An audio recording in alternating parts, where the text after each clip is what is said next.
اب اس معاملے میں خلیجی ممالک یہ کہتے ہیں کہ اسرائیل جس نے آج تک اپنے ایٹمی ہتھیاروں کی موجودگی کی تصدیق یا تردید نہیں کی، قطر پر حالیہ حملوں کے بعد براہ راست خطرہ بن چکا ہے۔ سعودی عرب کا یہ کہنا کہ اگر ایران نے ایٹمی صلاحیت حاصل کی تو وہ پیچھے نہیں رہے گا۔ اب رائٹرز یہ بتاتا ہے کہ ایک سعودی آفیشل نے ان سے بات کی اور کہا کہ یہ ایک کمپلیٹ کمپریہنسو ڈیفنس ایگریمنٹ ہے، ہر قسم کی فوجی صلاحیتوں کو اپنے دائرۂ کار میں لاتا ہے۔ جو اینالسٹ ہے وہ یہ کہہ رہے ہیں کہ یہ معاہدہ اس حقیقت کو بھی بتاتا ہے کہ خطے میں امریکہ کی فراہم کردہ سلامتی پر اعتماد کمزور ہوتا جا رہا ہے۔ تو وہ جو ہمارے یہاں بعض لوگ کہہ رہے تھے نا، ٹھیکہ ہم کو دے کر دیکھیں اپنی سیکیورٹی کا، آپ نے امریکہ کو دیا ہوا ہے، امریکہ کی ناجائز اولاد نے آپ پہ حملہ کیا، امریکہ چپ ہے، تو ہم کو ٹھیکہ دے کر دیکھیں۔ سعودی حکومت یہ بتا رہی ہے کہ معاہدہ دفاعی تعاون کے مختلف پہلوؤں کو آگے بڑھانے اور مشترکہ دفاع کو مضبوط بنانے کے لیے ہے۔ تاہم جو سعودی عرب کی گورنمنٹ کے آفیشلز ہیں وہ یہ وضاحت نہیں کر رہے کہ اس میں پاکستان کے ایٹمی ہتھیار شامل ہیں یا نہیں ہیں۔ واشنگٹن اور اسرائیل کے حکام نے بھی فوری طور پر اس حوالے سے کوئی رد عمل نہیں دیا۔ ہمارے یہاں ایک پروپیگنڈا اور ہو رہا ہے کہ امریکہ کی منظوری سے ہوا ہے جو ہوا ہے، یعنی سعودی عرب نے جو کیا ہے وہ امریکہ کی منظوری سے کیا ہے۔ اس رجیم کو ایک طاقت مل گئی ہے، پاکستان میں ایک بحران کی صورتحال ہے، اس میں رجیم مضبوط ہو گئی ہے۔ اب میں آپ سے عرض کروں، پاکستان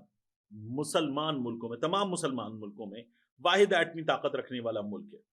یہ جو اعلان ہے، نہ تو ایٹمی ہتھیاروں کا اس اعلان میں ذکر ہے، نہ سعودی عرب کی جانب سے کسی مالی معاونت کی بات کی گئی ہے۔ ابھی تو اول تو پوائنٹس ہی کچھ سامنے نہیں آئے نا کہ کتنی انویسٹمنٹ ہوگی، کیا کچھ ہوگا، کتنے فوجی وہاں پر پاکستان کی جانب سے جا کر ذمہ داریاں انجام دیں گے۔ پرانی ویڈیوز اٹھا کے مرحبا مرحبا لگا کے کام کیا جا رہا ہے۔ شہباز شریف صاحب نے سعودی ولی عہد کا شکریہ ادا کیا اور کہا کہ وہ سعودی سرمایہ کاری، تجارت اور کاروباری روابط کو بڑھانے میں دلچسپی رکھتے ہیں۔ ہم نے بھی بات کی کہ پیسے آنے چاہیے، پاکستان کی معیشت بہتر ہونی چاہیے۔ انڈیا اور پاکستان نے جب 90s کا اینڈ تھا، رائٹرز یہ کہہ رہا ہے، تب ایٹمی صلاحیت حاصل کی تھی۔ پاکستان کے پاس ایسی میزائل ٹیکنالوجی موجود ہے۔ اب یہ رائٹرز پورے اس پرسپیکٹو میں جہاں اسرائیل موجود ہے اس کو شامل کرتے ہوئے بتاتا ہے، ایسی میزائل ٹیکنالوجی موجود ہے جو بھارت کے طول و عرض کو نشانہ بنا سکتی ہے۔ نظریاتی طور پر یہ میزائل اسرائیل تک بھی پہنچ سکتے ہیں۔ جب ہم کسی میزائل کا تجربہ کرتے ہیں نا اور بتاتے ہیں کہ یہ اتنے 100 کلومیٹر تک مار کر سکتا ہے، تو یہ اس کی رینج نہیں بتائی جاتی، یہ دشمن کو بتایا جاتا ہے تمہارا یہ والا شہر یہ اس میزائل کی رینج میں ہے، تمہارا یہ والا شہر اس میزائل کی رینج میں ہے۔ جب سب سے بڑی مار ہوتی ہے تو بتاتے ہیں تل ابیب اس میزائل کی رینج میں ہے۔ پاکستانی حکام ہمیشہ یہ کہتے ہیں، رائٹرز لکھ رہا ہے، کہ ان کا ایٹمی پروگرام صرف بھارت کے خلاف ہے۔ اب میں آپ کے سامنے ایک اور چیز رکھوں، یہ جو بات ہے نا گریٹر اسرائیل کی، حامد میر صاحب کے پروگرام میں ابھی ریسنٹلی ایک نقشہ سامنے رکھا گیا حامد میر صاحب کی جانب سے، کارنیل یونیورسٹی امریکہ کی، ان کی جانب سے ایک میپ یہ پبلش کیا گیا تھا۔ تو حامد میر صاحب نے اس پر بات کی اور کہا کہ گریٹر اسرائیل کیا ہے، دریائے نیل سے لے کر دریائے فرات تک تمام پرومسڈ لینڈ وہ اسرائیل کے حصے میں آئے گی، اور یہ بھی کہ مدینہ منورہ سعودی عرب کے مختلف حصے، میر صاحب اس نقشے کو رکھتے ہوئے بتا رہے تھے کہ جدہ نہیں ہے، مکہ مکرمہ نہیں ہے، مدینہ منورہ ہے، وہ بھی گریٹر اسرائیل کے میپ میں جو ان کے ذہن میں تصور ہے اس میں موجود ہے۔ اب آپ دیکھیے کہ یہ پرومسڈ لینڈ اس کو کہتے ہیں، اس میں کیا کیا ہے، فلسطین اس میں ہے، اردن اس میں ہے، لبنان اس میں ہے، شام اس میں ہے، عراق جو وہ اس میں ہے، مصر کا جو سینائی جزیرہ ہے وہ اس میں ہے، سعودی عرب کی شمالی حصے اور مدینہ منورہ ان میں شامل ہے، وہ اس میں شامل ہیں۔ 1948 میں اسرائیل کی جب تشکیل ہوئی تب سے اب تک صہیونی تحریک کا یہ حصہ رہا۔ یہ میپ ان کا بالکل سینٹرل آئیڈیا ہے، اور جو ان کی کتابیں ہیں ان میں بھی یہ موجود ہے کہ اسرائیل جو ہے وہ اتنا بڑا ہوگا، اس طرح سے ہوگا، یہ تمام تر ان کے تصورات میں موجود ہے۔ کارنیل یونیورسٹی نے اس کا یہ جو نقشہ ہے یہ شیئر کیا تھا، اور ایک آئی وی لیگ یونیورسٹی ہے۔ حامد میر صاحب نے اپنی ویڈیو میں ان کی ایک پبلیکیشن اس کا حوالہ دیا، گریٹر اسرائیل کا یہ نقشہ انہوں نے شیئر کیا، اور ساتھ میں آپ کو بتاؤں کہ ایک ایکسپرٹ ہیں جو ہسٹورین ہیں،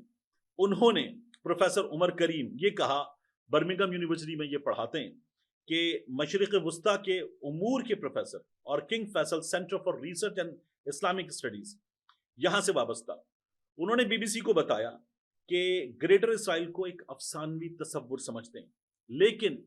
ہمیں یہ یاد رکھنا چاہیے کہ اسرائیل کی جو پالیسیز ہیں اور جیسے وہ مغربی کنارے کا الحاق اس پہ بھی عمل کر رہے ہیں،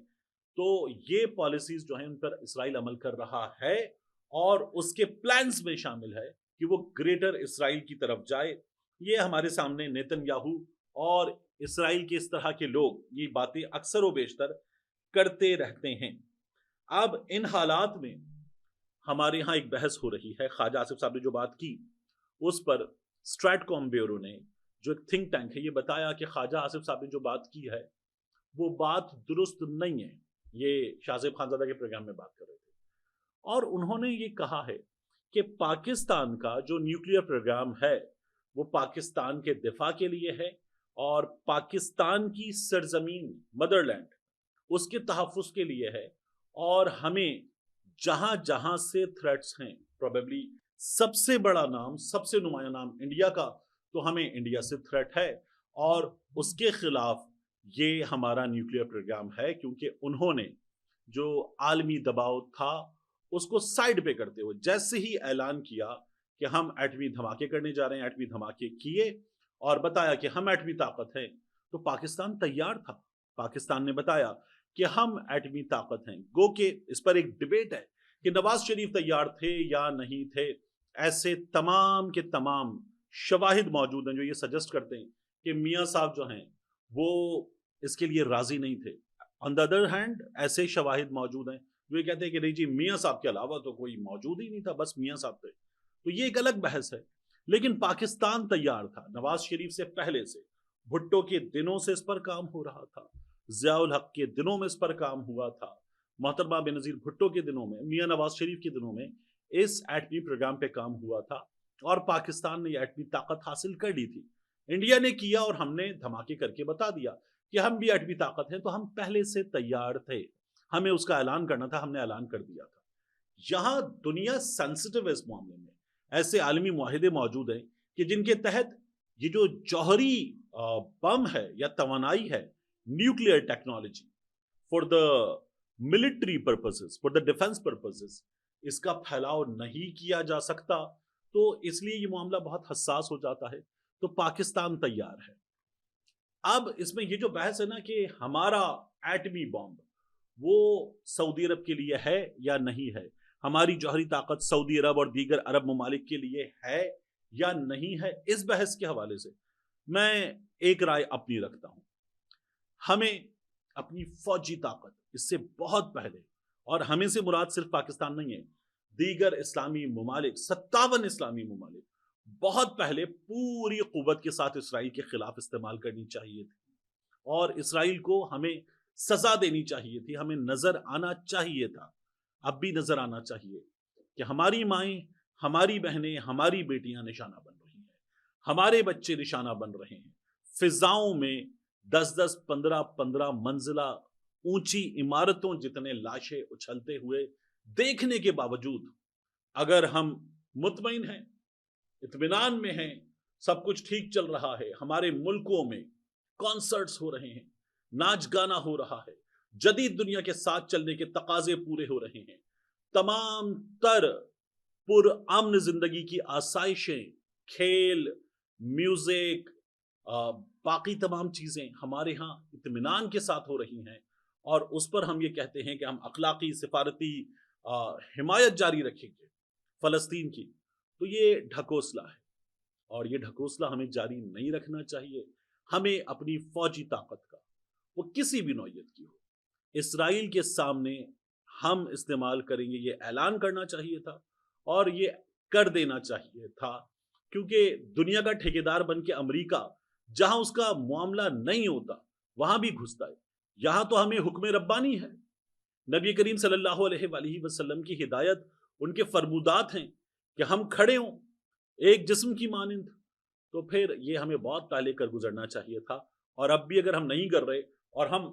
سعودی عرب سے معاہدہ کر رہے ہیں اور فلسطینیوں کے لیے کچھ نہیں کر رہے، تو صاف بات یہ ہے کہ اس میں معاشی مفاد موجود ہے۔